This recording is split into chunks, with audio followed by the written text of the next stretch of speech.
Magandang umaga po sa ating lahat. Narito ang ating weather update para sa araw ng Huwebes, November 13, 2025.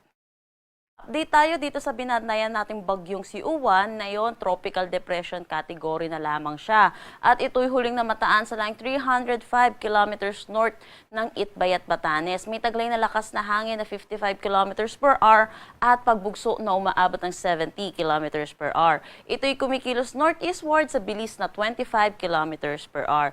Mula po na ito'y naglandfall dito sa May, Taiwan. Ito'y patuloy na humihina na at inaasahan din natin lalabas ng ating Philippine Area of Responsibility ngayong araw. Samantala, meron tayong Intertropical Convergence Zone or ITCZ na nakakaapekto dito sa ating Mindanao. Kaya kung makikita natin yung kumpul na kaulapan na ito na nakakaapekto sa Mindanao, ito po yung Intertropical Convergence Zone natin na inaasahan natin. Magdadala po ito ng mga kalat-kalat na pag-ulan dito sa Mindanao at Eastern Visayas.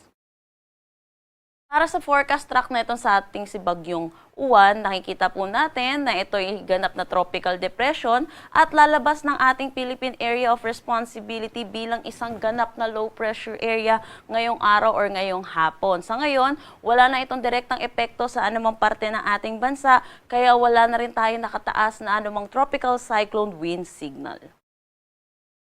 Para sa magiging panahon natin ngayong araw dito sa Luzon, buong Luzon ang makakaranas ng maaliwalas na panahon. Pero asahan din natin yung init at alinsangan lalo na sa tanghali hanggang hapon na may mataas na tsansa ng mga localized thunderstorm pagdating sa hapon at sa gabi. Sa mga susunod na araw, inaasahan natin magkakaroon tayo ng bugso ng northeast monsoon at posible rin tayo magkaroon ng shear line na makakaapekto dito sa may Aurora. Ito po yung magdadala ng mga pag-ulan sa Aurora. At itong northeast monsoon naman natin, magdadala naman ito ng cloudy skies with rains dito sa may Cagayan.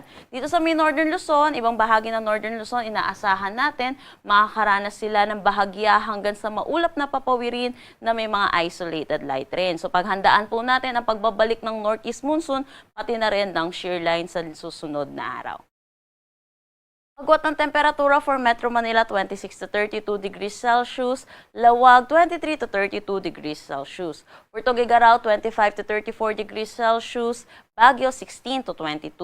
Tagaytay, 22 to 30 degrees Celsius. At Legazpi, 25 to 32 degrees Celsius. Para naman dito sa Eastern Visayas at Mindanao, makakaranas sila ng kalat-kalat na pag-ulan dulot nitong Intertropical Convergence Zone or ng ITCZ. At sa mga susunod na araw, inaasahan natin buong Visayas, buong Mindanao at dito na rin sa Palawan ay makakaranas din ng mga kalat-kalat na pag-ulan dulot pa rin naman nito ng Intertropical Convergence Zone. So iba yung pag-iingat po para sa ating mga kababayan, lalo na po sa mga posibilidad ng mga flash flood at mga pagguho ng lupa. Para naman sa nalalabing bahagi ng Visayas at dito na rin sa Palawan at Calayan Islands ngayong araw, magiging maaliwalas naman ang kanilang panahon. Pero yun din po, asahan din natin yung mga localized thunderstorm pagdating sa hapon at sa gabi. Agwat ng temperatura for Calayan Islands at Puerto Princesa, 24 to 33 degrees Celsius. Dito sa Iloilo, 25 to 32 degrees Celsius. For Cebu at Tacloban, 26 to 32 degrees Celsius. Cagayan de Oro, 25 to 31 degrees Celsius. At Zamboanga at Davao, 24 to 32 degrees Celsius. Wala na tayong nakataas na anumang gale warning sa anumang seaboards ng ating bansa. Ang sunrise mamaya ay 5:56 AM at ang sunset mamaya ay 5:25 PM.